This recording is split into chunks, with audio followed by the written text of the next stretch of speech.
Is this a great game or what? With the Hall of Famer Tim Kurkjian, I'm his son Jeff Kurkjian, and another episode is upon us. We have Dan Patrick, longtime broadcaster. With him, we're going to talk country music, we're going to talk Strat-O-Matic and the Big Red Machine. Right, and Dan has been a dear friend for nearly 30 years. He loves Strat-O-Matic, he loves the Reds, and he was a good baseball and basketball player growing up. We will discuss. And wait until he brings up the story about him interviewing Michael Jordan. I have never laughed that hard or cringed that hard at the same time. Dan Patrick, our very special guest. And Dan is also going to tell you about the time he outshot Dan Marley in a three-point shooting contest. That's some pretty high praise right there. Cannot wait. We're in the middle of a pennant race. We're going to get to baseball, but before, we have to talk about what we were up to in the last 7 days since our last episode. We went to a wedding in Montana. Our family friends, Brooke and Tim, got married over the weekend in Whitefish, Montana. One of your closest friends of all time, Doug, is the father of the bride. Right, and we had a great time. The only bad part was we went to a rodeo, and because we went to a rodeo, we had to all get outfitted in cowboy outfits. Now, Jeff, I can tell you without hesitation that nobody looks stupider in a cowboy outfit than I do. But I bought something approaching cowboy boots. I brought my own belt buckle. I bought a cowboy shirt, and I put on a cowboy hat. I look like one of the Village People. It was ridiculous. I thought you looked great, and we're going to put a photo up on our Instagram and our Twitter at Great Game or What if you don't follow us already. I made Billy Crystal look like Clint Eastwood, okay? That's how bad I look in a cowboy outfit. Look, some people look good in that, and I love people that look good at dressed up as a cowboy. I am not one of them. But I thought you looked good. Well, thank you. What's the other big thing that we did for the first time in our lives? We might as well get this over with now. Yeah, we should just get it out in the open. Together, Dad and I had our nose hair waxed, which was not something I had on my bingo card for 2024. I convinced you to do it, Dad, because you are 50% Armenian. I am 25% Armenian, and the other 50% of you is, I think, part monkey, as is mine. Right. We are hairy dudes. Right. Every day I look a little bit more like Eddie Munster, which is not a good thing. And only the old people will understand that reference. But Jeff, as we know, I went along with this because you told me to. I do have a problem with ear hair, nose hair, and hair pretty much everywhere. So the lady, who couldn't have been kinder, stuck what equates to be a popsicle stick with wax on it and jammed it up both of our nostrils, not at the same time, thankfully, me and you, and then just pulled it out. It was like Dumb and Dumber. It was the stupidest thing I've ever seen. It was, but did it not feel good afterwards? It felt good, and it looks better, and I don't want anyone looking at my nose anyway, but it looks better. The other thing that made this Whitefish, Montana trip so Dumb and Dumber-esque, as you will, and I'm going to defend you here, Dad. All right, the whole family went. So it's you and Mom and me and my wife, Emily, and our daughter, McKinley, and then just my sister and one of her kids, her daughter, Emma, came with. The rental car prices were outrageous. I mean, just $300 a day, Jeff. Obscene. More with tax, right. That's unbelievable. So what we decided to do as a family was rent one car. But the only car that was big enough, that they had that was big enough, was a RAV4. So ultimately, we have two car seats. The middle seat open. That's where my wife Emily sat. Kathy, my mom, in the driver's seat. Kelly in the passenger seat. And then Tim and Jeff, hosts of Is This a Great Game or What? Father and son broadcasting duo, sitting pretzel style in the trunk of a RAV4. The only two people that could have pulled this off in the podcast world are you and I. We're both 5.5, 5.6. That's about it. And we had an amazing time. A big congratulations to Brooke and Tim. Thank you for having the Kurkjian family. And the beach crew, shout out Outer Banks. I know Kim and Tim are always listening. The Daily family, they're always listening. So thank you for listening. Jim Duff as well made a comment on the podcast. And Doug O'Brien, father of the bride, said he's only listened to one podcast ever, and it was about AI, and he shut it off after 5 minutes. So we're hoping that this will be his second episode ever. We're going to text the link to him directly. But enough about family, enough about our weekend. We need to get into baseball because we are in a pennant race.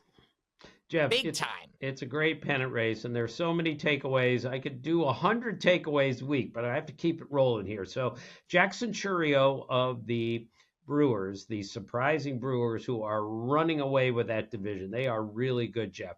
He just made himself a 20-20 guys, 20 homers, 20 steals. He's the first player ever to be a 20-20 guy at age 20 before he turns 21. It's amazing. And the Rookie of the Year voting with Jackson Merrill, Jackson Chourio, and Paul Skeens, who might be the leader at the moment, is one of the stoutest Rookie of the Year competitions I've ever seen. It's going to be really good. But Jackson Chourio is going to be a star in this league if he isn't already. Bowden Francis of the Blue Jays, he just had another start where he took a no-hitter into the ninth inning against the Mets. And then Francisco Lindor broke it up with a home run to start the ninth inning. The third time this year, Jeff, that a no-hitter has been broken up with a home run in the ninth inning. So it was the fourth start this year where Bowden Francis had pitched 7 innings and only given up 1 hit. So Grover Cleveland Alexander in 1915 and Dylan Cease of the Padres this year are the only other pitchers to have 4 of those starts in one season. And in that game, the Mets won 6-2, so they became the first team ever to be no hit for 8 innings and then score 6 runs in the ninth inning. And you know how much I love box score lines, Jeff. Bowden Francis's line was 8 innings, 1 hit, 1 run, 1 earned run, 1 walk, 1 strikeout. And the only other time that's happened was Eddie Rommel in 1920. So I looked at that box score line and shook my head and go, 8, 1, 1, 1, 1, 1. Never seen that before. 1920 was the only other time it happened since earned runs were made official in 1913. How cool is that? You know, if you call 811, that's the national call before you dig number. Are you familiar? Yeah, we do a lot of digging at our house. Right. So you don't hit a gas line right. or a pipe? No chance I'm so digging we'll up the sump pump in the backyard. Line. Right. Not a chance. All right, Aaron Judge went 16 games without hitting a homer and then hit a couple in like a 3-day span. And the point of this, Jeff, is he raised his slugging percentage with those 2 homers to .692. Now, we know what historic season he is having. Just keep in mind, and again, I'm an old man, Jeff, but Babe Ruth's career slugging percentage is .690. And Aaron Judge just passed it just Sunday with this year. So the season that Aaron Judge is having when it comes to slugging percentage is the career average, basically, of Babe Ruth. So no matter what you hear about Babe Ruth as a guy who dominated his era, you can multiply that by 10, and that's how great he was. I mean, 53 homers, 132 ribbies as of Sunday. That's just unbelievable. And then he took a bunch of games off not hitting homers, and then he came back with a grand slam. Right, of course. Speaking of great years, Shohei Ohtani is well on his way. He's going to be a 50-50. He's going to be the only 50-50 player in Major League history. We're going to talk about that later in the podcast. We're going to have a quandary about that. Just to keep in mind, Jeff, 50-50. No one has ever gone 50 homers, 25 steals. No one's ever gotten halfway there. Willie Mays and Alex Rodriguez were 50-24 in a season. And keep in mind, Ohtani this year, Jeff, is going to finish in the top 2 in homers and the top 2 in stolen bases. The only other player who has finished in the top 2 in each of those categories was Ty Cobb in 1909, who led the league in both categories, but he only hit 9 homers and he stole 76 bases. Just another reminder how much the game has changed. The game changer of the week, Jeff, is, and this is how beautiful baseball is. The game changer of the week was an intentional walk, which, I mean, how much more benign can you get than an intentional walk? However, it was Garrett Cole that issued the intentional walk. It was the 7th intentional walk of his career.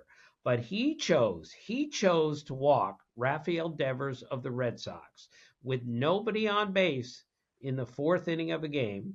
He hadn't given up a hit yet, but Devers, who has 20 career RBIs against Garrett Cole and just crushes him, Cole just put up the 4 and said, we're going to walk him. It's the first time the Yankees have ever walked a player with nobody out and the bases with the bases empty in the 4th inning of a game or earlier. The last player to be walked with the bases empty in the 4th inning or earlier was Barry Bonds in 2002.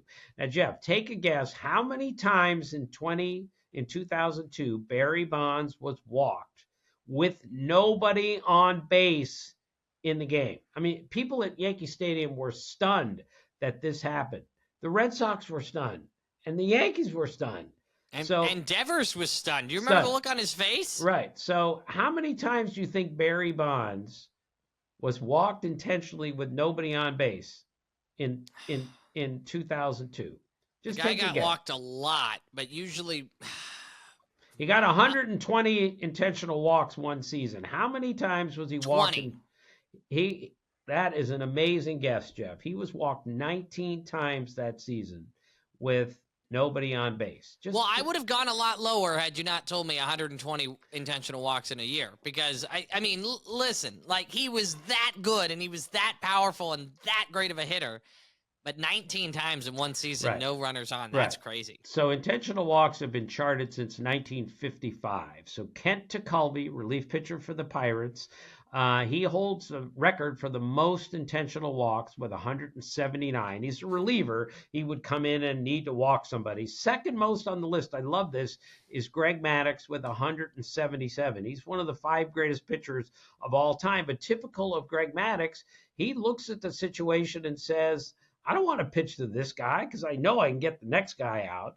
And Yosei Kikuchi, who is now with the Mariners, he has the record for most innings pitched, 797, without an intentional walk. And that streak is active. He's still pitching and pitching exceptionally well for the Mariners. On to the Kurkjians, Jeff. And I'm going to credit you with the first one. Bryce Harper had a 5-0-4-0 line the other day. 5 at-bats, no runs, 4 hits, no RBIs, and he hit 3 doubles. So what was your observation, Jeff? Well, I think it's just shocking, one, because the Phillies scored 9 runs in that game. And the thing that surprised me the most is, like, it's one thing if you get 4 hits and nobody's hitting behind you or after you, right? But they scored 9 runs, so clearly there was something happening. So the first thing I do is, okay, who's batting before him? Trey Turner, 2 home runs. So immediately the bases are being cleared, 2 of those 5 at-bats. That is the crazy thing. Then I look down, all the way down, I see 3 of those were extra base hits, yet not a single time was he able to drive in a run in a 9-run game for the Phillies. Pretty shocking. Did you find out if that's happened before or anything like that? Well, while I was wearing my cowboy hat, I called Frank from the Elias, and I said, Frank, when's the last time a player in a game in which his team scored 9 runs went 5-0-4-0 with 3 doubles? And the answer is going back to 1920 when RBIs became official. No one had ever had that kind of batting line in a game in which his team scored 9 or more runs. How about that? A guy did it in 1903, but he had 4 RBIs. Kitty Bransfield had 4 RBIs, but RBIs were not official back then, so it essentially goes as 5-0-4-0. But I love stuff like that, and I'm very proud of you, Jeff. You're starting to think like me, which is not a good thing, by the way, and you have no nose hair now like me, which is a good thing. So Ellie De La Cruz, who is on the podcast every week because he does something, he's the first player to 200 strikeouts. 200 strikeouts, Jeff. Got to 201 on Sunday. Just keep in mind, again, Jeff, different time, different era, completely different game. But Babe Ruth, Ted Williams, Joe DiMaggio's worst strikeout seasons combined is 196 strikeouts. And Ellie De La Cruz through Sunday had 201. He won't be the only one to strike out 200 times this year. He's just the 20th time that anyone has struck out 200 times in a season. And of course, they've all come since the 2008 season. He's the first middle infielder ever to strike out 200 times. But also keep in mind, Jeff, he's going to finish probably in the top 5 of the MVP voting, just to show you how unimportant for some people strikeouts are today. And never forget that Aaron Judge in 2017, he struck out 208 times and finished second in the MVP that year, and he won the Rookie of the Year. So the point is, as much as too many strikeouts drive me crazy, it doesn't seem to drive anyone else crazy, because guys strike out 200 times all the time now, and they're effective players. You know what's interesting? I was just looking at his stats. As of Sunday, he has 68 walks, 64 stolen bases.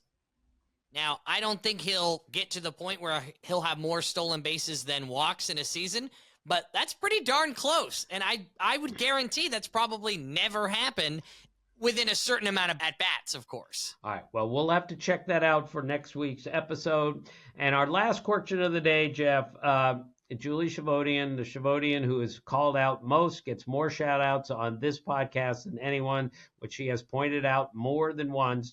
She went to the Dodgers-Cubs game the other night. Bobby Miller faced Michael Busch, so we had the Busch versus Miller at bat. Miller Busch. Which we've already done this before. I told Julie, hey, we've already had this on the podcast. It's the beer keg at bat, or whatever you want to call it. Busch versus Miller. We love it. So, Julie, we love you too. Thanks for listening. This date in Major League Baseball history, what do you have, Dad? All right, 1941, Stan Musial got his first 2 major league hits. And in 1955, Brooks Robinson got his first 2 major league hits. And I only tell you that, Jeff, because those are the 2 kindest, nicest, certainly superstar baseball players that I have ever met. And I went to a dinner once. Mom came with me. I'm not even going to tell you where it was, because that would be too pretentious.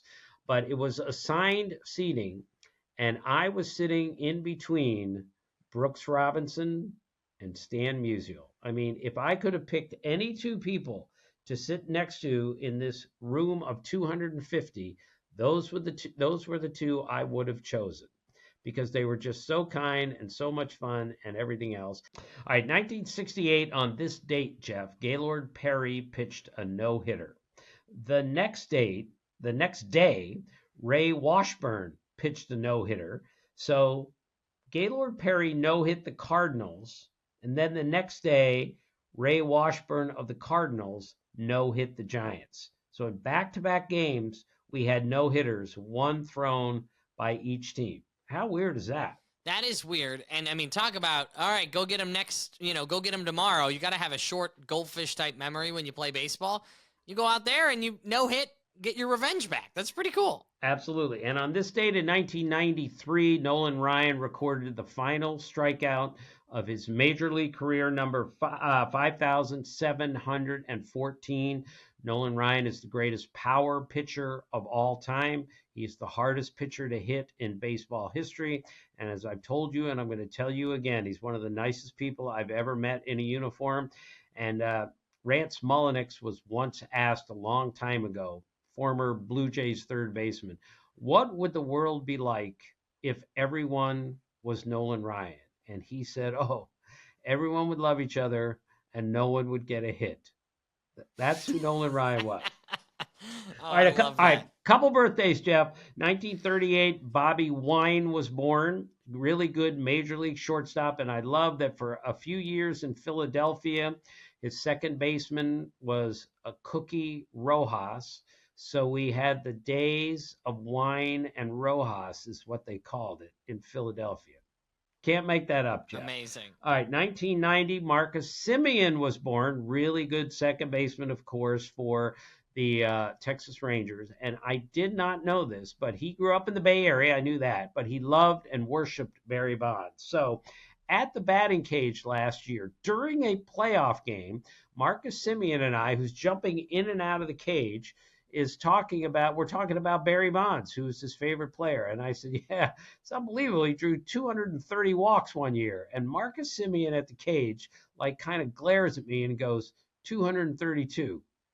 So he was right. I double checked it. I should have known it off the top of my head. But here, a baseball player knew a baseball player number more than the nerdy, dorky little sports writer who's not getting into the cage to hit every 30 seconds. So Yeah. that's when I learned how much Marcus Semien loved Barry Bonds. He knew his walk total of 232 in 2004. You don't think you can go opposite field like he does on a slider on the corner?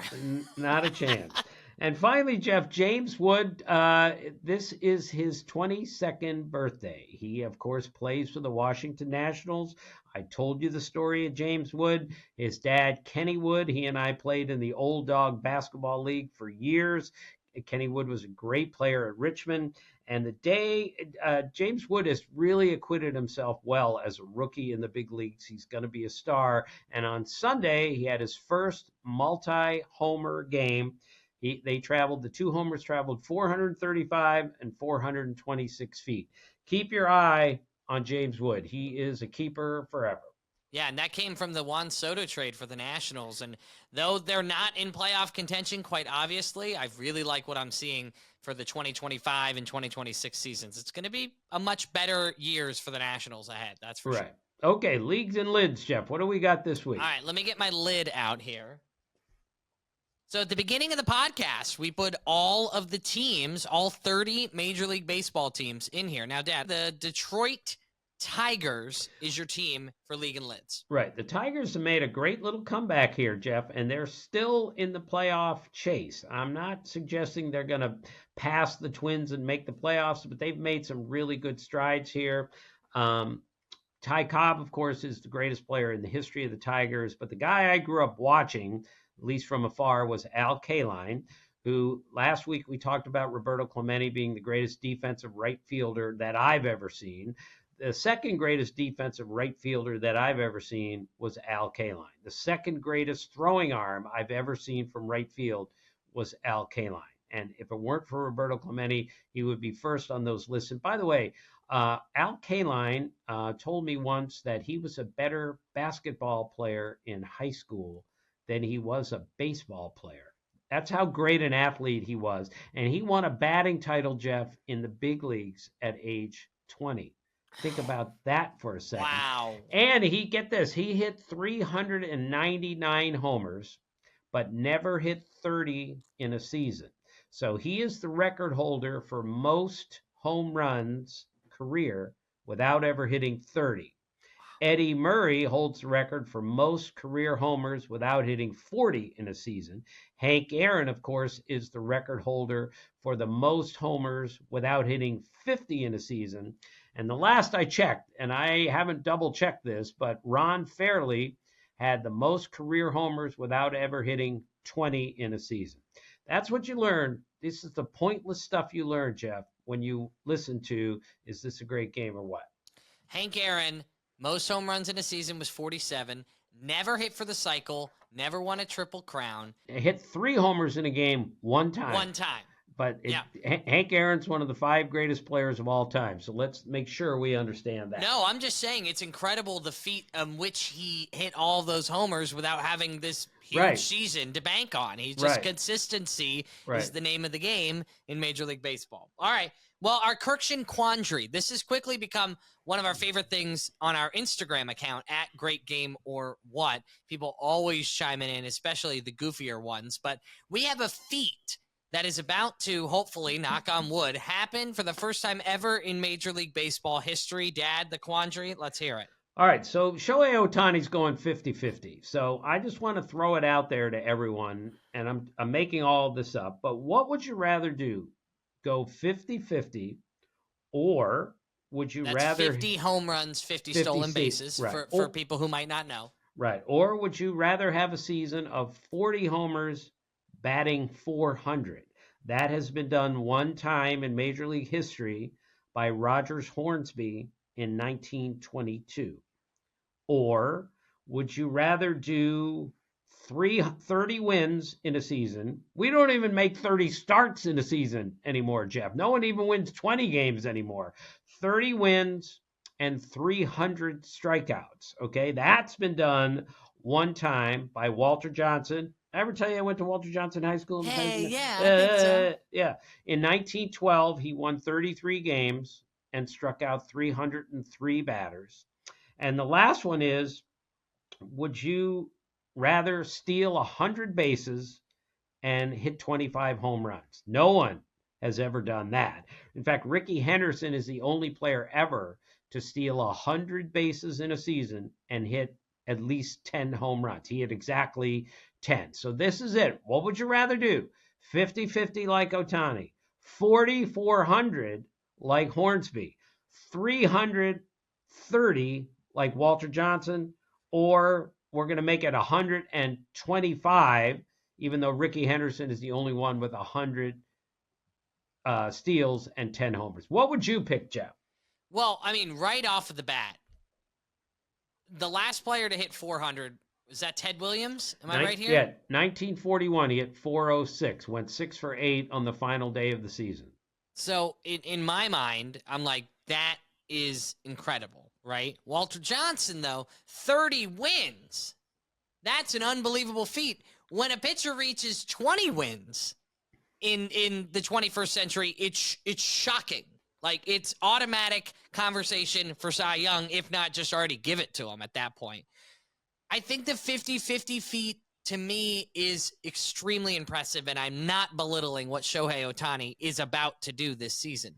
But I can't help believe and feel in my heart that the 4,400 or the 3,300 is more of a team uniting. If you hit 400, there's no doubt in my mind that you are doing a lot for your team.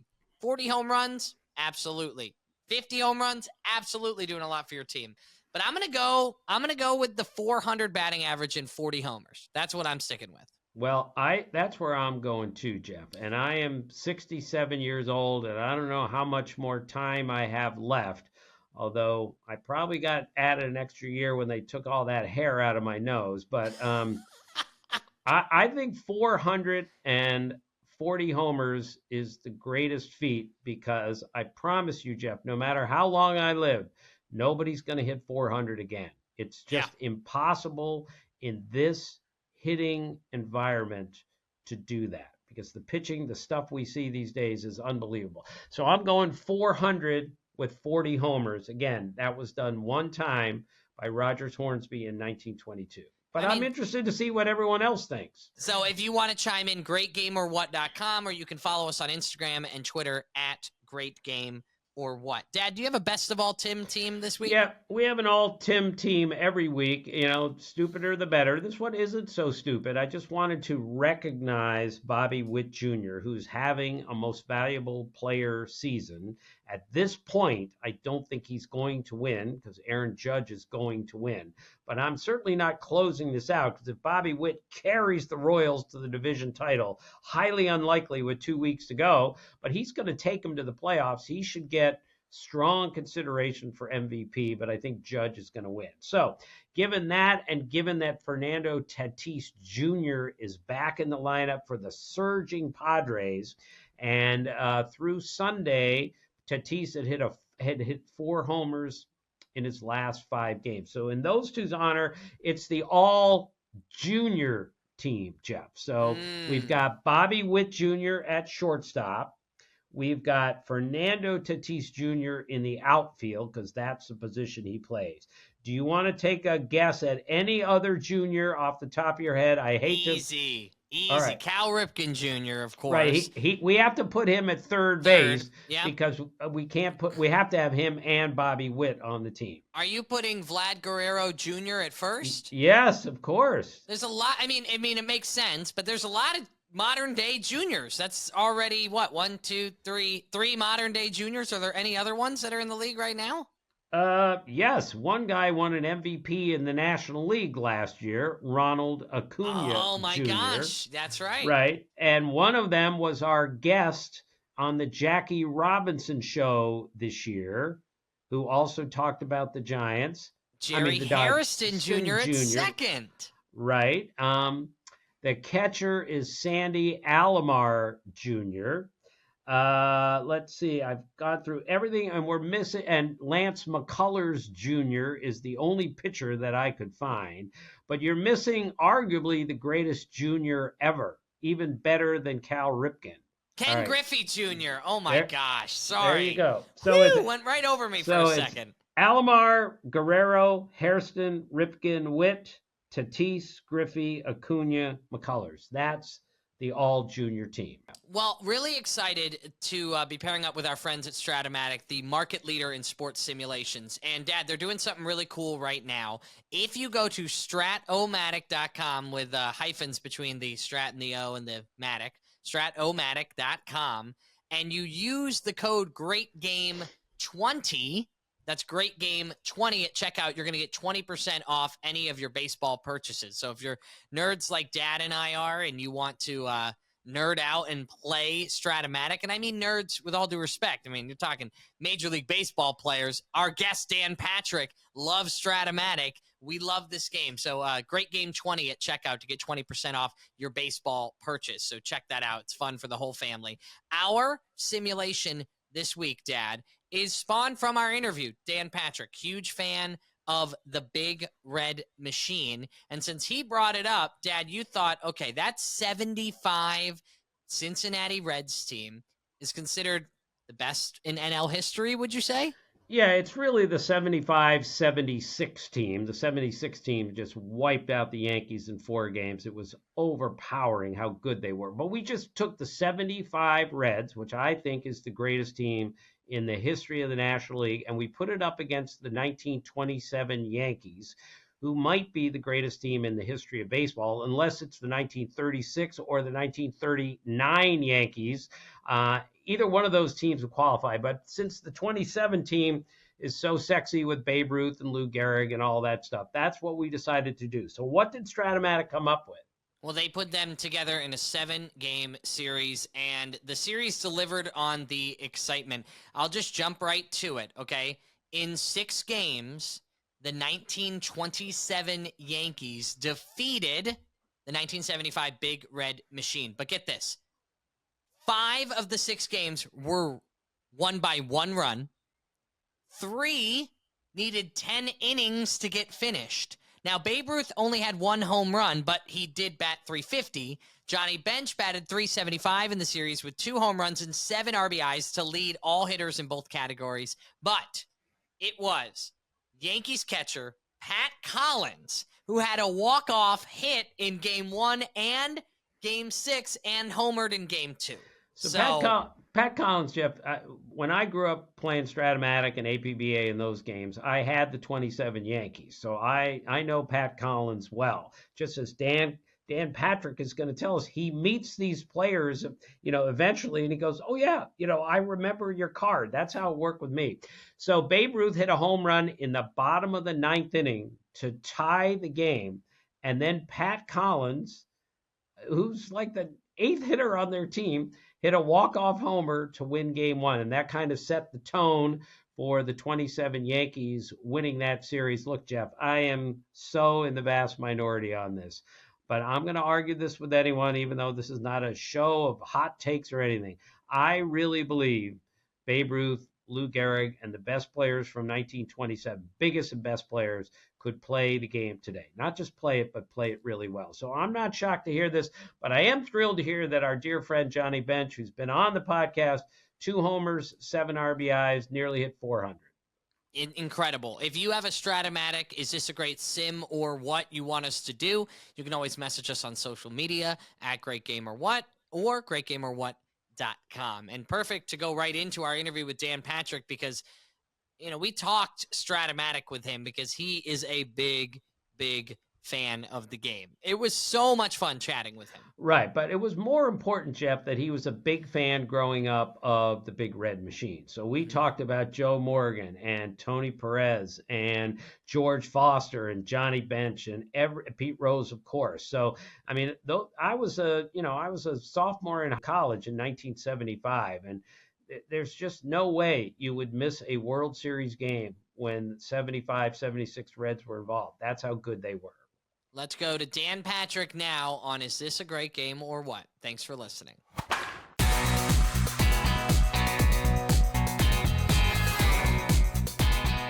Is This a Great Game or What? With legendary broadcaster Dan Patrick on the show. Hey, how are you, Dan? Thanks for joining us. How are you guys? Great to see you. I just wanted to show you what we have in our basement at all times is a version of Strat-O-Matic with us. All right. At all times. And is it to my understanding that you not only are a fan and play the game, but maybe some of your iconic home run calls came from playing Strat-O-Matic? Is that true? I haven't played Strat-O-Matic in a while, full disclosure. I still have the 1970, 1971, 72, and 73 seasons. And I used to hang around some guys who played it. They would play an entire season for the Cincinnati Reds. They'd have it mapped out with all the teams that the Reds played, and then they would try to recreate like the 1970, Cincinnati Reds, Big Red Machine. And I did play Strat-O-Matic with Gary Miller when we were at CNN, and then when we went to ESPN. And I just remember my home run call, and so was Gary. Gary would be like, Nate Colbert, 210, go on. Or if there was a strikeout, it'd be, the whiff. But the home run call was awesome because there's just certain numbers that you just go, oh, that's a weird number to get, but it's a home run, 1 to 17 or something like that. But when they got the 20-sided die, that was a game changer. Game changer. I loved it. But right. we would play, and you could play a game pretty quickly. And I just remember then they came up with, I loved the front side card. When they did left-hand, right-handed, it was a little too intricate. Gates Brown, if you were going to have a left-handed pitcher against Gates Brown, I don't think there was anything on his card. I think it was a hit by pitch, and that was it. Gates Brown was not going to get a hit. Like weird things, but it did help me with stats of just remembering what somebody hit, what they fielded, or they're running. It was more of that. Like Rusty Staub was a -3, but he was a 4 in right field. Like you wanted to hit it to him. I think Rusty was so bad at fielding that his arm was good to make up for his fielding because he wasn't a good fielder. But the Reds at one point, Bench was a 1, Perez was a 3, Morgan was a 2, Concepcion a 1. Pete was not a great fielder. Griffey Sr., pretty good. Geronimo was a 1, -5. Like, it's just weird that I remember it, but it was important when I was watching baseball and being able to kind of apply that with Ricky Henderson, comparing him to Lou Brock and how Strat-O-Matic viewed him. Dan, I should not get this big of a kick out of hearing Gates Brown's name mentioned. Number 26, Gates Brown. Oh, my gosh. He's not getting mentioned anywhere in America, Timmy. No, nowhere. Even in Gates Brown's family, nobody's bringing up Gates Brown, but we're bringing him up here. The Detroit Tigers. I love that team, though. I loved Willie Horton, Al Kaline and Freehand. It was just Ray Euler. I mean, there's so many weird names that you just go, oh my God, why do I remember Ted Eulander with the Reds batting 300? But Dan, I'm with you. I looked at players who I met for the first time, maybe not Cesar Geronimo, and I go, he's a 1 -5. Like, that's how I identified him. Yes. By a piece of paper. Yep. I mean, isn't that the beauty of Strat-O-Matic and all those games we played growing up? Yep. But that was one that you could play as an adult, and it didn't feel like, you were playing a kid's game, because it was as intricate as you wanted it to be. It was as fun as you wanted it to be. And whether you played, the single side or you played lefty, righty, it was fun, but it was, you were learning something while playing a game. Right. And I thought that was very, very beneficial for me, and when I was broadcasting at ESPN. Yeah, I think my two favorite players that I know nothing about other than from Strat-O-Matic was in my Hall of Fame collection as a kid. Mordecai Three Finger Brown and Chief Bender were my two favorites. Now, Chief Bender used to work for the Cincinnati Reds. Right. And along, I think, Bob Howsam was the GM of the Reds with the Big Red Machine. And then I didn't even realize Chief Bender was a storied pitcher. And Great pitcher, right. Yeah, but that's the beauty of baseball. It really is. There's some great things. I grew up in a baseball household, got to see the Reds. First game I saw was Pete Rose. Our first autograph I got was Pete Rose. First game, spring training in Scottsdale, I got to see the San Francisco Giants. I got to see Willie Mays. I was fascinated that there was a baseball player named Jesus out there. And my dad goes, "That's Jesus." I said, I remember going to church and I was like 8, and I go, "Are we going to go see Jesus today?"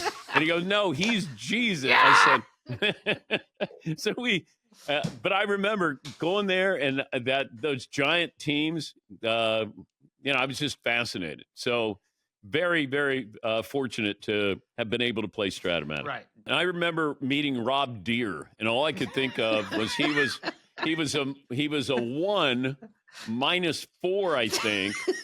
He either homered or he struck out. Right. That was it. Rob Deere. He would be great in today's game. Rob Deere. He would hit probably 35 bombs, bat 206, and he'd be a great right fielder. Right. So, Dan, to the Reds. So, when you're growing up watching the Big Red Machine, I mean, what was that like as a young kid watching, maybe the greatest team in the history of the National League? That lineup, that everyday lineup, you could put up against anybody. And, I was fortunate. Like Al Michaels did the Reds games for a few years. And I was listening to Al Michaels before Al Michaels became Al Michaels. But Joe Nuxall, 15-year-old pitching in the major leagues. He was their analyst on radio. Marty Brennaman, Hall of Famer. And I listened to radio. I listened to the radio. Even if the Reds were on TV, it was about listening on the radio. And I think I fell in love with wanting to do radio as a living because I love the voice. The voice, that's why I was always enamored with Vin Scully, and go down the list of great broadcasters. It's because it's how they said something. When you're in TV, you're supposed to compliment what you see. In radio, it's I'm gonna create everything for you, and I love that feeling every single day that I do this. If you're listening on radio and I'm describing something, now it's up to you to help out. You gotta. I can help you a little bit. You got to help me a little bit, but then you create something that's even more powerful. And that is you're the one that's visualizing this as opposed to TV. And we were fortunate. I had Bench in there, best catcher in baseball, revolutionized the position. Concepcion revolutionized shortstop on AstroTurf. Then we get Joe Morgan. And, he had 27 homers. He was a 1 at second base. Stealing bases.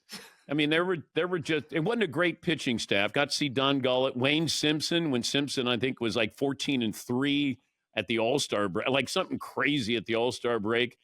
Jim Merritt won 20 games. Raleigh Eastwick was the closer. Will McEnany, the setup guy. Sparky Anderson, Hall of Fame manager.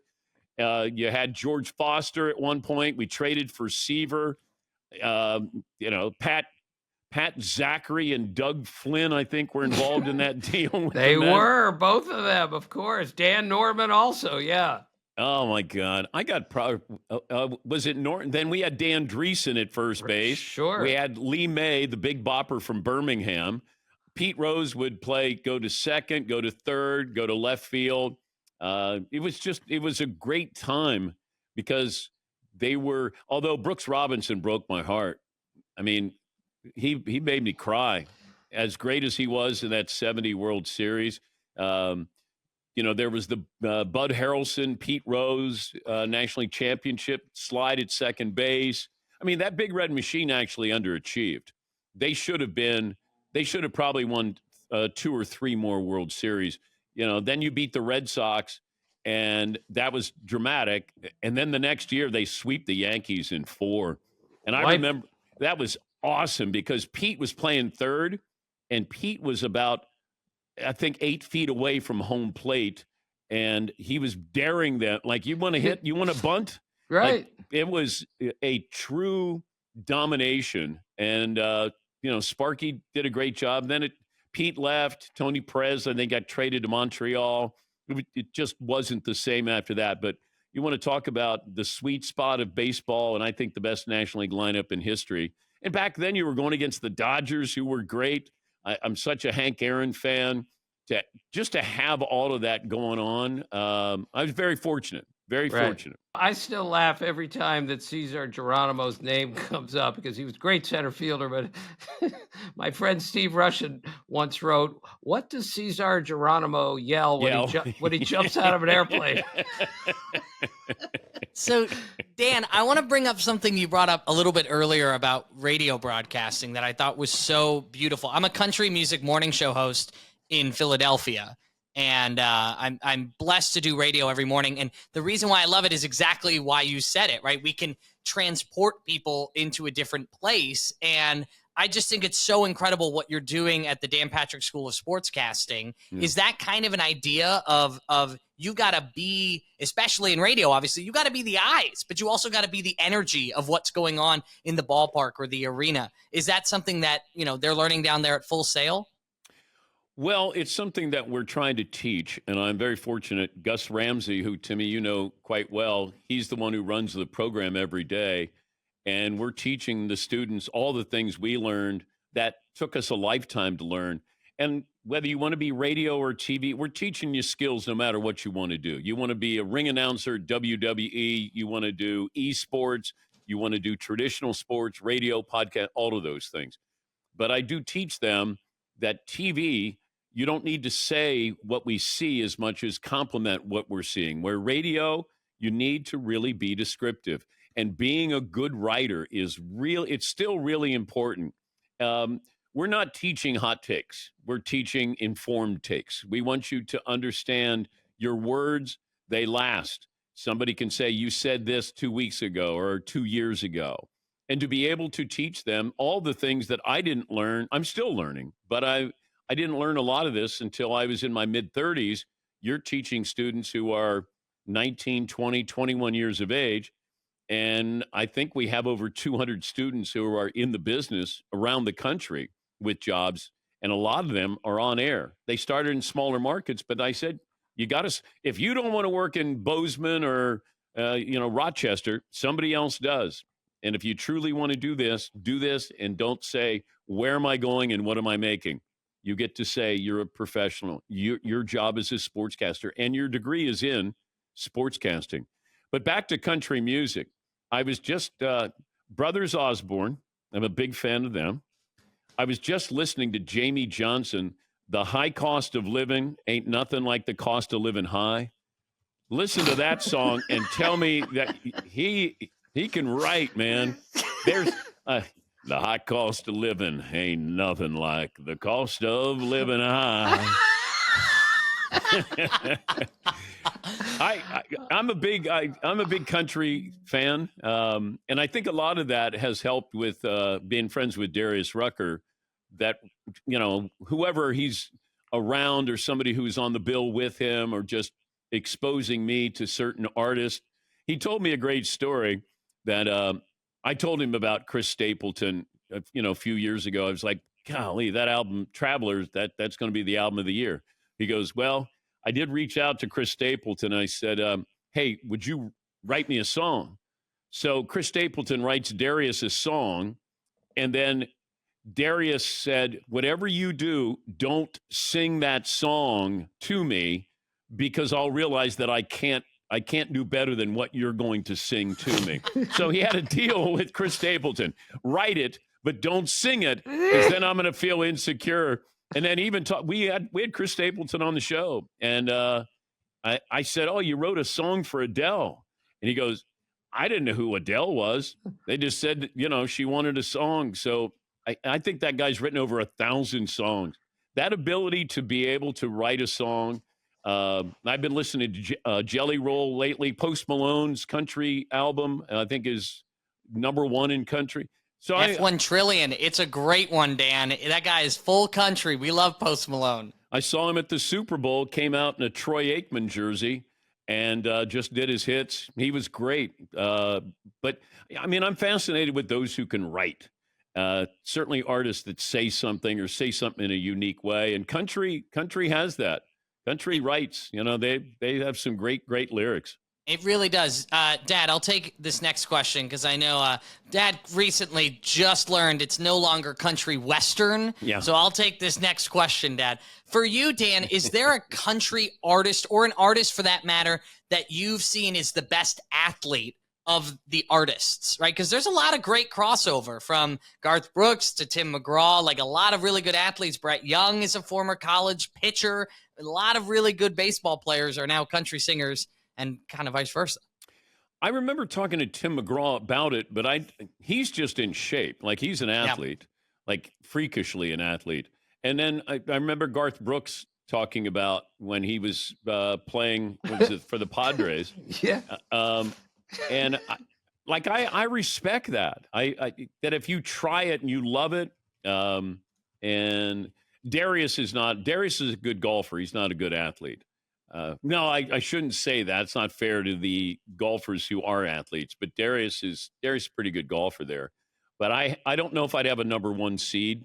As far, I haven't done a deep enough dive on that, Jeff, to go, oh, here's my my country fantasy team, playing football or softball. Right. Bruce Bochy put Garth Brooks into pinch run in an exhibition game in Arizona, and he got picked off by like 4 feet. And the umpire called him safe because he said, "My wife loves Garth Brooks, so I couldn't have my wife's favorite singer get picked off first." So famously, Tug McGraw, Tim McGraw's dad, who obviously played in the major leagues, always wanted to be a country star, and Tim McGraw always wanted to be a Major League Baseball player. And when I was down at spring training covering the Phillies 2 years ago, I interviewed Charlie Manuel, and you know who his roommate was in the minor leagues? Charlie Pride. Yes. So they were roommates together, and he's sitting there playing country music. And naturally, these guys are in their late teens, and he's saying, "I'm going to be a country star." And Charlie Manuel says, "All right, whatever, good luck." And Charlie could play. Could play. Yeah. Didn't he get a hit off of Jim Palmer? Does that sound right to me? That is correct. In fact, I covered the Rangers for the Dallas Morning News 82 through 85, and every spring Charlie Pride would come to camp and work out with the Rangers. It was so good, and that's why I love that crossover. Back to Gus Ramsey for a second because he's our dear friend. Gus told me I'd known him, and Jeff knows Gus Ramsey too. I'd known Gus for 5 years, and he looks at me out of the blue and says, "Did I ever tell you about the time I caught Tom Seaver?" And I went, "What? Yeah. You have waited 5 years to tell me, a baseball guy, that you caught Tom Seaver?" Tom Seaver was in retirement, but he wanted to come out of retirement. They both lived in Greenwich, Connecticut. Tom knew Gus's dad, Wally, and Tom came over, and Gus Ramsey caught Tom Seaver in the front yard of his house in Greenwich, Connecticut. Dan, it can't get any better than that, correct? Well, Bill Simmons lived nearby, and Gus called him so Bill Simmons could come over, and I think he stood as the batter as Gus caught Tom Seaver. Like, okay, sure. I mean, just imagine driving by and you go, is that Tom Seaver? And he threw all 4 seamers, and then like the 12th pitch, he looked at Gus and said, all right, I'm going to throw a slider now. Like Gus is going, oh my God, Tom Seaver is throwing a slider. Now, again, not everyone knows who Gus Ramsey is, Dan, but you know him well. Do you have a favorite Gus Ramsey story? Is the Sabonis story true? Arvydas Sabonis. Gus was great at... He would work the later Sports Center when Craig Kilborn was there. Right. And Craig is great at delivering a line, and whether it's his or somebody else's. And I just remember Gus very creative. And they would have all kinds of things that they would try out late at night on Sports Center because nobody was really watching. If management wasn't. So you could have some fun. And Kilborn was really good at delivering a line. And then you could just hear him with that sort of Dennis Miller type of, he's not my Vedas, he's not your Vedas, he's our Vedas. And then Gus, I think, is the one who's responsible for that. I remember we did this Sports Center tease, and Adam Oates had just been traded to the St. Louis Blues, I believe. So we got video of them sewing his name on the back of his uniform. And Gus goes, I think you got to say, and the Blues are sewing their oats. And I was like, that's awesome. All right, Dan, we all know that you were a good high school baseball player. You were a really good high school basketball player. You played college basketball. How much has your playing level helped you as a broadcaster that you can actually watch a game and understand that move that LeBron James makes or Michael makes, it's impossible to do that when you're 6'6", 6'8"? It's helped me immensely because basketball is a game of angles. Because when you say, how is that guy good? How is that guy better than somebody else? And I just believe in understanding, like there's a kind of a mathematical feel to how you attack somebody, where you attack somebody, waiting for a rebound. Rodman was great, but he understood angles. And I think understanding that, having played the game, I don't understand good defense, though, Tim, because I never played defense. But offense, and the older I get, the better I was, by the way. That was, although the greatest moment of my life, I was working on Sports Center, and I was covering the NBA Finals with the Bulls, and they played the Phoenix Suns, so this is 1993. Now, let me go back to when the Phoenix Suns came to Hartford to play the Celtics preseason. And I had been joking with Dan Marley that, I could shoot. I could shoot as well as him. So he said, all right, well, maybe one day you come out, we'll shoot before a game. Well, he lets me know he's coming to Hartford, preseason game, going to play against Celtics. Why don't you come out? So I show up, walk out on the floor. They're shooting around. It's Cedric Ceballos, me, and Dan Marley. And we're shooting threes. Well, Marley crushed me. I beat Ced Ceballos, but Marley crushed me. And I said, I want a rematch. And he said, all right, have a rematch anytime you want. Fast forward to the NBA Finals. I'm walking into Chicago Stadium with Dr. Jack Ramsey. We're going to go do our Sports Center hit. I have my suit on, suit and tie, dress shoes. And Marley goes, you want your rematch? I go, I got a suit on. He goes, all right, if you don't. So they're just ready to, Paul Westfall's ready to, get practice going. Barkley's there. And I said, all right, I take off my jacket. I undo my shirt. So my shirt tails out, take off my tie. And then I go, how many warm-up shots? I said, can I have like 10? And Lionel Hollins goes, you get 3. So I just walked in. Marley's been warming up, and I get 3 3-pointers, and we're going to shoot 15. Well, Marley goes first, and I think he hit 12 out of 15. So I make 11 out of 14. Wow. And then Marley goes, "Are you going to play for the tie?" And I go, "Well, what do you mean?" He goes, "If you bank it from the side, I'll count it as 2. Banked it. No. Wow. The next game, Marley hit 8 3-pointers. He called it the worst day and the best day shooting. And I've got Jack Ramsey there. And Jack goes, "Dan, I never would have believed it if I didn't see it for myself."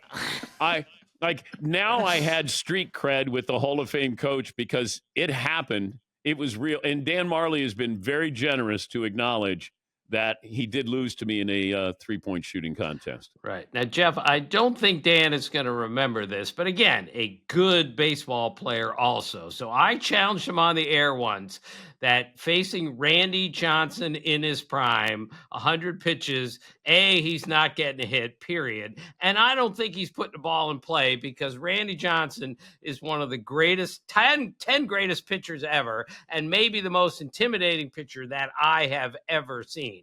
Dan, do you remember this conversation where I told you you will not get a hit or put a ball in play against Randy Johnson? I could have been drunk that night on Sports Center. Okay.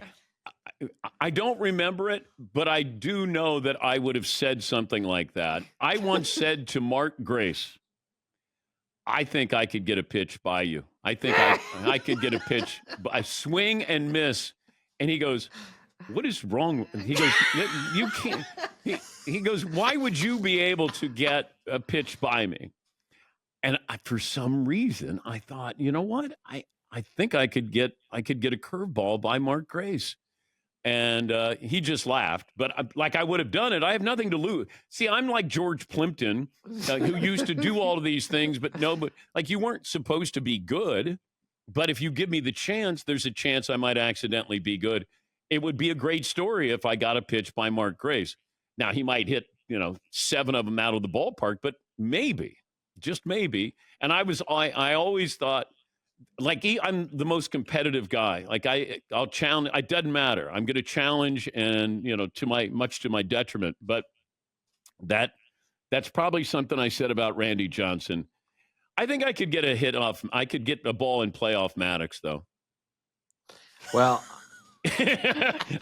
no, I mean, maybe, but I'm just kidding. I'm kind of just kidding, Tim. Now I think I could put it in playoff Maddox now.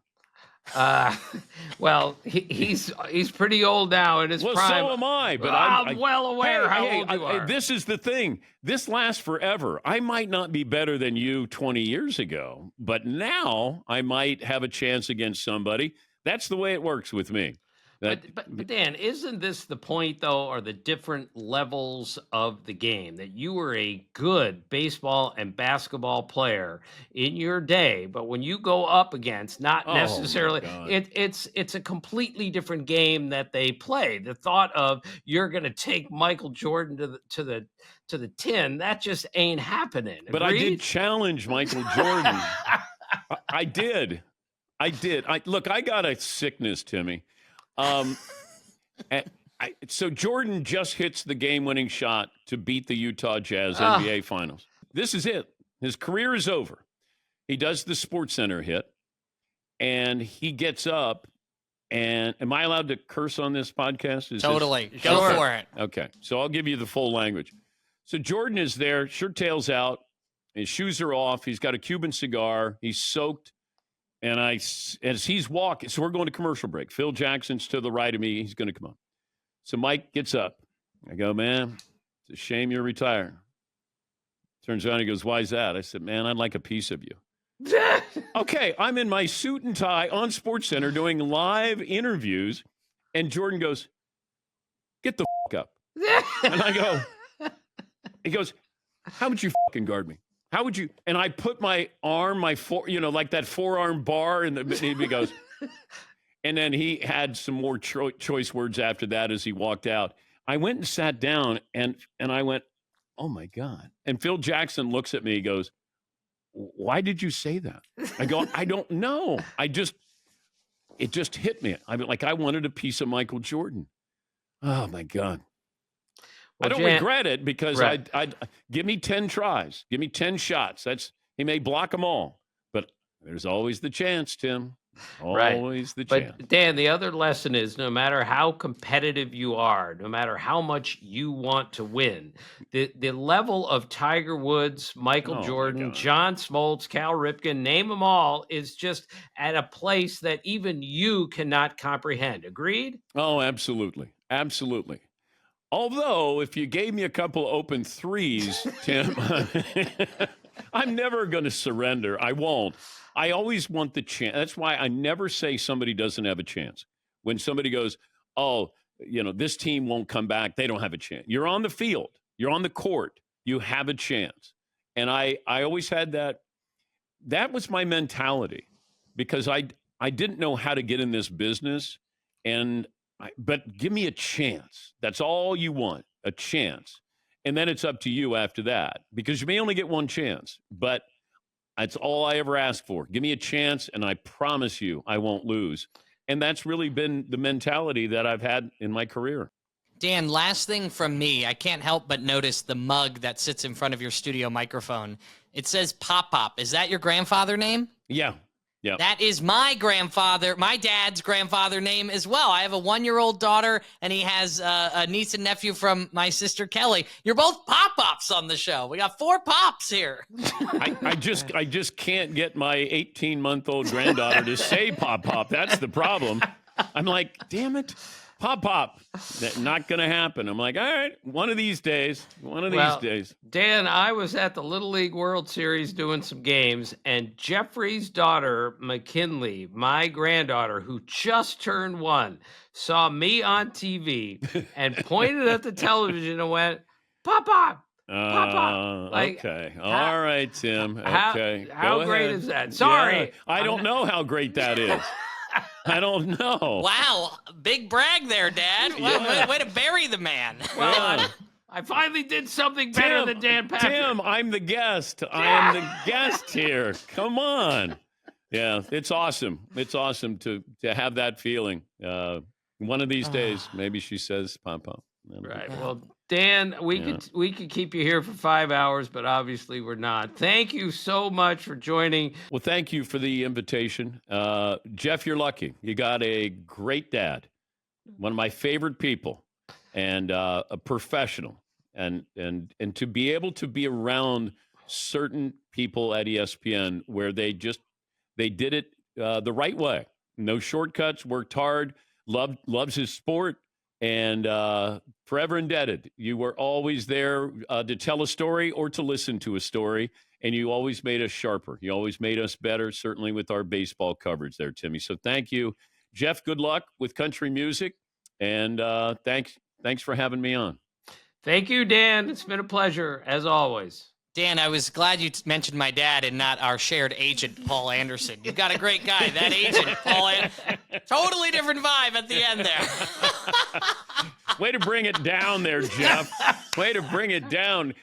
And leave it to me. I'm saying goodbye to you. You're supposed to say goodbye to me. I'm wrapping you guys up. All right, Tim. All right, Jeff. Hey, great. We have too many radio hosts on the show right now. Let's do this again. Yeah. Thank you, guys. Thank you to Dan Patrick for being an amazing guest. And another reminder to everybody, there was so much Strat-O-Matic in that interview. If you want to take advantage of a special deal at Strat-O-Matic.com, use the code GreatGame20. 20% off all baseball products right now. Thanks to our podcast. Thank you, Strat-O-Matic, for helping us out. And, man, I just want to, roll some die right now. Give me a 20-sided die. So, Jeff, when I covered the Orioles, Hall of Fame broadcaster John Miller was the play-by-play guy. I was the beat guy who covered the team for the Baltimore Sun. So one night in Minnesota, I left my notebook in the press box. Terrible sin for a baseball writer. So John picked it up and brought it back to his room, and he called me at about midnight and said, I got your reporter. So I ran up there, And John Miller, who had just called a Major League Baseball game, was playing Strat-O-Matic in his room at midnight. And he looked at me and he goes, I love the Blue Jays bullpen. So he had Darrell Ward. All right. I'm going to have to cut this because I forgot. So he just loved the Toronto bullpen, and he loved to line up his guys and Dwayne Ward and Tom Henke ready for the 8th and 9th inning. So I always found, so he also played Cal Ripken on a team flight in Strat-O-Matic, and Ripken had never played Strat-O-Matic before, and John Miller beat Cal Ripken in a game of Strat-O-Matic on a charter flight like across the country. And Ripken, the most competitive person in the world, was so upset that he lost. He looked at John Miller and said, I want a rematch. And then he prepared a new team, he prepared a new lineup, and then he ended up winning the game. That's what Strat-O-Matic can do to people. They're playing the game at midnight by themselves after already calling a major league game. And then Cal Ripken and John Miller are playing on a cross-country flight. Love it. That's what Strat-O-Matic does. Great game 20 at checkout if you want 20% off from our friends at Strat-O-Matic.com. All right, Dad, next week, another episode. We've got it. More pennant race coming towards you, a brand new guest. So much excitement. And to answer the question a lot of people have been asking us, we are going to continue the show through the playoffs. Dad's going to be traveling all throughout the country in order to cover what's going on, but we're going to find a way and say a prayer for my dad to figure out his microphone and his camera on his computer so we can continue to do it through the playoffs. Thank you for listening, and always thank you for being a part of our family.